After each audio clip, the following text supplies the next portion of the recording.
సంతోషం, వెళ్ళేటప్పుడు సంతోషమే, వచ్చేటప్పుడు సంతోషమే. ఎందుకంటే 18 రోజుల పాటు ఆల్ ఆర్ బెయిలబుల్ కేసెస్ 18 రోజుల పాటు సెంట్రల్ ప్రిజన్లో ఉండవలసిన పరిస్థితి ఏర్పడింది. దీనికి కారణం ఈ ప్రభుత్వం, పోలీసులు కుమ్మక్కై చేసినటువంటి సంఘటనలు. నేను చాలా వివరంగా గుంటూరు వెళ్ళిన తర్వాత మళ్ళా మాట్లాడతాను. నేను అందరికీ ఈ సందర్భంగా నా ధన్యవాదాలు తెలియజేస్తున్నాను. నాకు ఎవరైతే సపోర్ట్ చేశారో ఈ సంఘటనలో, ఎవరైతే మద్దతు పలికారో వారందరికీ నా హృదయపూర్వక ధన్యవాదాలు. అలాగే కొంతమంది మద్దతు పలకలేదు, వారికి కూడా నా ధన్యవాదాలు. వారు ఏమన్నారంటే పెద్ద మాట అన్నారు, దానికి కూడా నేను గుంటూరు వెళ్ళిన సమాధానం చెప్తా. అదేమన్నారంటే అసహ్యంగా మాట్లాడితే దాడులు చేయరా అని. అసహ్యంగా మాట్లాడితే దాడులు చేయదలుచుకుంటే ఎంతమంది మీద చేయాలి? అసహ్యంగా మాట్లాడే వాళ్ళ మీద. అది ఒక అంశం. వాళ్ళకు కూడా నేను రేపు నా సమాధానాన్ని తప్పనిసరిగా చెప్తా. 18 రోజులు నన్ను జైల్లో పెడితే నేను భయపడతా అనుకున్నారేమో. భయపడే ప్రశ్న ఈ అంబటి రాంబాబుకు ఉద్భవించదని మనవి చేస్తున్నా. ఎందుకంటే ఈ చంద్రబాబు నాయుడు గారి ప్రభుత్వం వచ్చినప్పుడే జైల్లో ఉండటానికి సిద్ధపడ్డానని కూడా ఈ సందర్భంగా మనవి చేస్తున్నా. నన్ను హింసించాలని, నన్ను జైల్లో పెట్టాలని చంద్రబాబు, లోకేష్ ఎప్పటి నుంచో ప్రయత్నం చేస్తున్నారు. ఎక్కడో దొరికాను, లోపల పెట్టారు. చూద్దాం, టైం విల్ కమ్ అగైన్. పరిస్థితులు మళ్ళా మారతాయి. ఈ పాపానికి వారు పరిష్కారం చేయక తప్పదని కూడా ఈ సందర్భంగా నేను మనవి చేస్తున్నాను. రాజమండ్రి సెంట్రల్ ప్రిజన్ నాకు పట్టుదలను పెంచే ఒక శిక్షణా కేంద్రం అని కూడా ఈ సందర్భంగా నేను మనవి చేస్తున్నాను. మరింత పట్టుదలగా, మరింత కసిగా ఎన్ని కేసులు పెట్టినా, ఎన్ని రోజులు జైల్లో ఉన్నా ఒక్క అడుగు కూడా వెనక్కు వెయ్యను. జగన్మోహన్ రెడ్డి గారి నాయకత్వంలో ఈ కూటమి ప్రభుత్వాన్ని ప్రజాస్వామ్యబద్ధంగా కూల్చేంత వరకు ఈ పోరాటం ఆగదు. ఎన్నిసార్లు జైల్లో పెట్టినా వెనక్కు వెళ్లే ప్రశ్న లేదు. అన్యాయంగా, అక్రమంగా జైల్లో పెట్టారు. నా ఇల్లు దహనం చేయడానికి ప్రయత్నం చేశారు, నా కార్లు బగలగొట్టారు, నా ఆఫీస్ బగలగొట్టారు, నా పెళ్ళాం బిడ్డల్ని తరిమి కొట్టారు, నన్ను చంపడానికి ప్రయత్నం చేశారు, తీసుకొచ్చి జైల్లో పెట్టారు. ఏమైంది? ఏమైద్దని అడుగుతా ఉన్నా. చంద్రబాబు నాయుడు అడుగుతా ఉన్నా, లోకేష్ని అడుగుతా ఉన్నా. ఏమైద్ది? ఏమైద్ది? ఏమీ కాదు. మళ్ళా కాలం తిరిగి వస్తుంది. అన్నిటికీ సమాధానం ఇవాళ చాలామంది మిత్రులు మాట్లాడారు. బయట జరిగిన సంఘటనలు నాకు తెలియదు, చాలా తక్కువ మాత్రమే, పేపర్లో ఉన్నవి మాత్రమే నేను తెలుసుకున్నాను. జైలు జీవితాన్ని నేను అనుభవించాను అనుకోకండి, ఎంజాయ్ చేశాను. ఎంత కఠినంగా ఉన్నా ఎంజాయ్ చేశాను.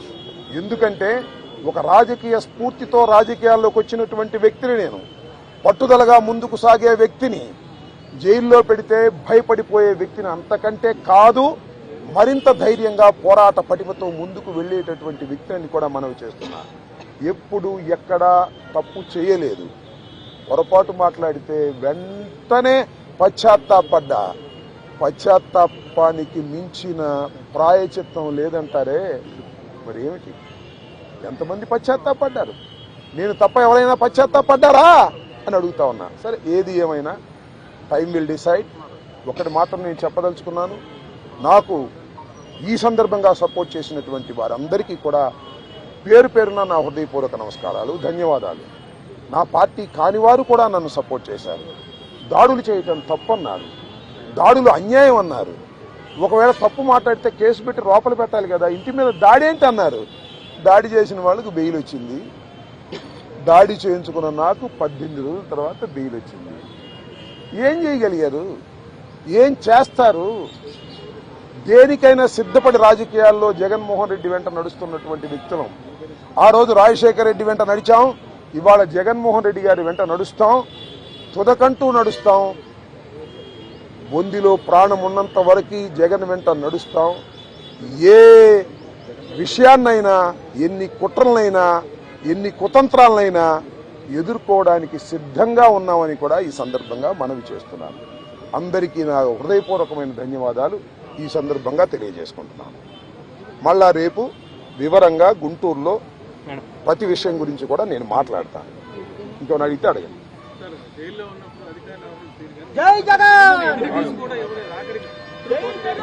జైల్లో ఉన్నప్పుడు అధికారులు వాళ్ళ రూల్ ప్రకారం పోతారు, అక్కడ ఫుడ్డే పెడతారు. అది నాకు నచ్చినా నచ్చకపోయినా ఆ ఫుడ్డే తింటాను. కలకాలం తింటాను ఆ ఫుడ్. ఆ పెట్టిన ఫుడ్ నాకు నచ్చలేదు, ఎందుకంటే కొద్దిగా డబ్బులు ఉండవాళ్ళం కదా, మంచి ఫుడ్ తింటాం.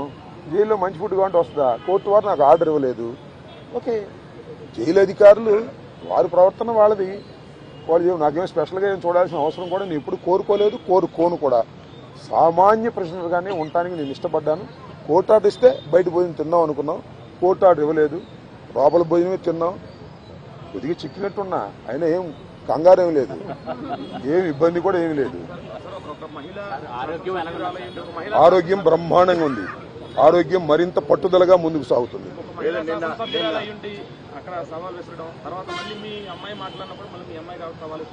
సరే, ఇప్పుడు వాళ్ళ గురించి వాళ్ళని ఉపయోగం ఉంది.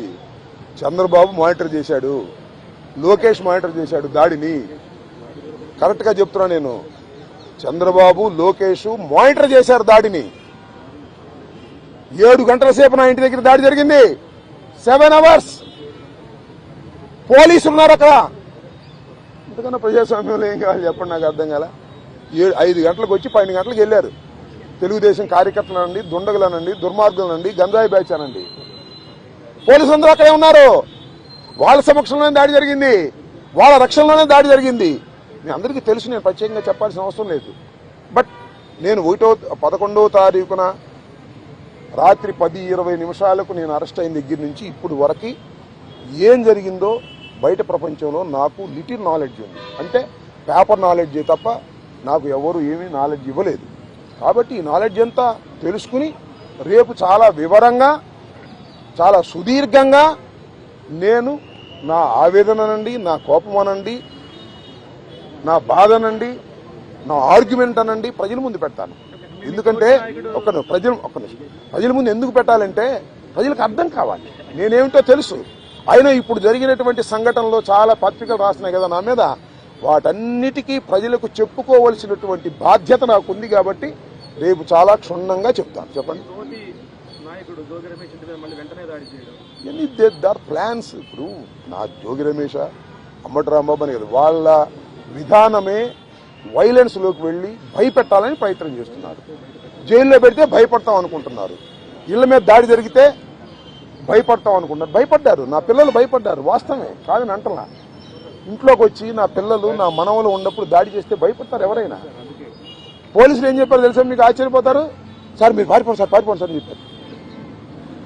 రక్షించాల్సిన పోలీసులు ఆ గంగా వెంకటేశ్వరులు ఆయన, తెలుగుదేశం ఆయన, పారిపోండి సార్ అంటాడు. మీరు గోడ దిగి వెళ్తారా అని చెబుతున్నాను. నన్ను గోడ దిగి వెళ్ళకంటే సావటం బెటరాయా అని చెప్పా. అది నువ్వే కదా దాడి చేస్తుందని చెప్పా. ఏంది ఇదంతా? అంతా చాలా వికృతంగా ఆటవిక రాజ్యంగా మీరు చేశారు. వీటన్నిటికీ ప్రజాస్వామ్యంలో అన్నిటికీ సమాధానం వస్తుంది ఒక రోజున. వాడికి తప్పనిసరిగా సమాధానం చెబుతాం.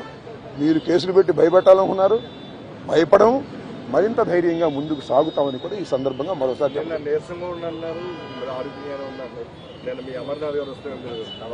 ఆయనకి అట్లా కనపడ్డానేమో. నేను నీరసంగా ఎప్పుడూ లేను, లోపల ఏది ఇబ్బంది పడలేదు. కాబట్టి బాత్రూమ్ దగ్గర జారి కొద్దిగా పడ్డాను. నా అంతా నేను ఎవరి తప్పు లేదు. ఆ బాత్రూమ్లు అన్నీ ఉంటాయి కదా, మనం అలా ఉన్నాయంటే జైల్లో ఎలా ఉంటాయి అలాగే ఉన్నాయి. దాని గురించి పెద్ద ఏమైనా షవర్ ఉందా? లేదు కదా. So I don't care all these things.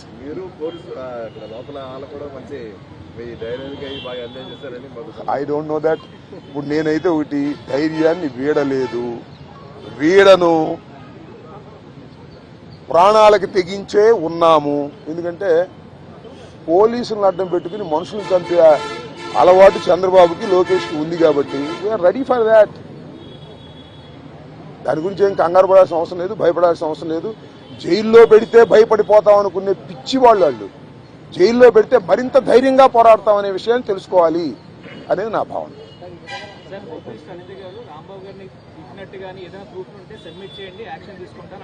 చూశారుగా మీరు, సోషల్ మీడియాలో చూడలేదా? నన్ను తిడతా ఒక ఆమె వీర విహారం చేసింది. వాళ్ళు కళ్ళుండి గుడ్డి వాళ్ళు పక్షపాతంగా వ్యవహరిస్తున్నారు. హోంమంత్రి చేతిలో ఉంది గాడి గుడ్డి మైక్ తప్ప. ఆమె మైక్ హోంమంత్రి అంతా లోకేష్ చంద్రబాబు కదా మానిటర్ చేసేది. ఆమెం చేస్తుంది పాపం, అనిత ఏం చేస్తుంది?